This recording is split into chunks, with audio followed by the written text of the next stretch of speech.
ওমা, এ কি মাছের পেট থেকে আংটি! সুবহানাল্লাহ! কিন্তু আংটিটা দেখতে একদম আমার বাবার দেওয়া আংটিটার মতো।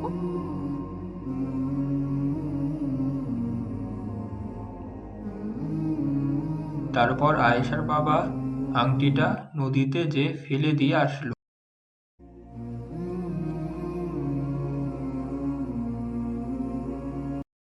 কদিন থেকে বড় মাছ খাওয়া হচ্ছে না। যাই, বাজার থেকে একটা বড়সড় মাছ কিনে নিয়ে আসি।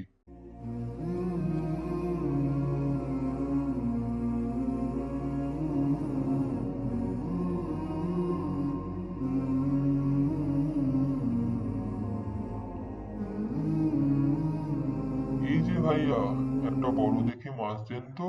হ্যাঁ হ্যাঁ, ছোট বড় সব মাছ আছে। এই নিন আপনার জন্য সবচেয়ে বড় মাছ।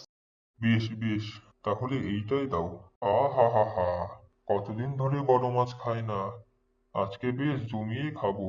আর আয়েশা তো আজকে কোনোভাবে আংটিটা দিতে পারবে না। তখন এমন শিক্ষা দিব যে আর জীবনেও বিসমিল্লাহ বলতে পারবে না।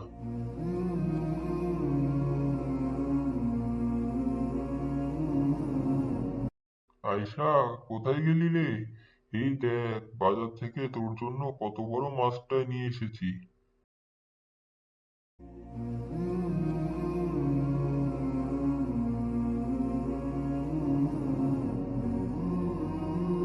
নে নে, তাড়াতাড়ি কেটে ফেল। আমার যে আবার অনেক ক্ষুধা পেয়েছে।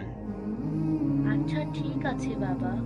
বিসমিল্লাহির রহমানির রহিম। আয়েশা, রাজসভা যাওয়ার যে সময় প্রায় হয়ে গেছে।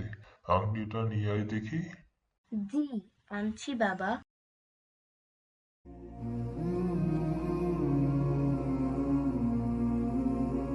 বিসমিল্লাহির রহমানির রহিম।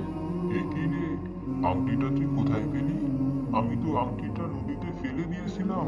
হ্যাঁ, বিসমিল্লাহ বলে রাখার বরকতে আল্লাহ তাআলা আমাকে সঠিক সময়ে আংটিটা ফিরিয়ে দিয়েছে। কিন্তু তা কিভাবে সম্ভব?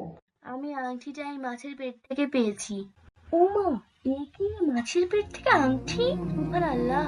কিন্তু আংটিটা দেখতে একদম আমার বাবার দেওয়া আংটিটার মতো। দেখি তো আংটিটা আছে কিনা।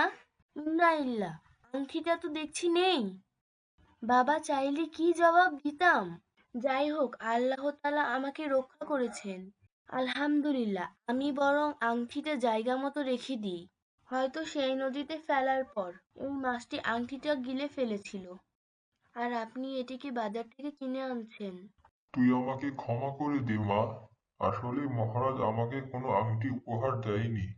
আমি তোর উপর বিরক্ত হয়ে এই মিথ্যা ফন্দি এঁটে তোকে শাস্তি দিতে চেয়েছিলাম। আজ আমার চোখ খুলে গিয়েছে। আজ আমি প্রতিজ্ঞা করছি, আমিও প্রতিটি ভালো কাজে বিসমিল্লাহ বলে শুরু করব। দে মা, তাহলে আংটিটা পরে নি। এই নিন বাবা। বিসমিল্লাহির রহমানির রহিম। বিসমিল্লাহির রহমানির রহিম।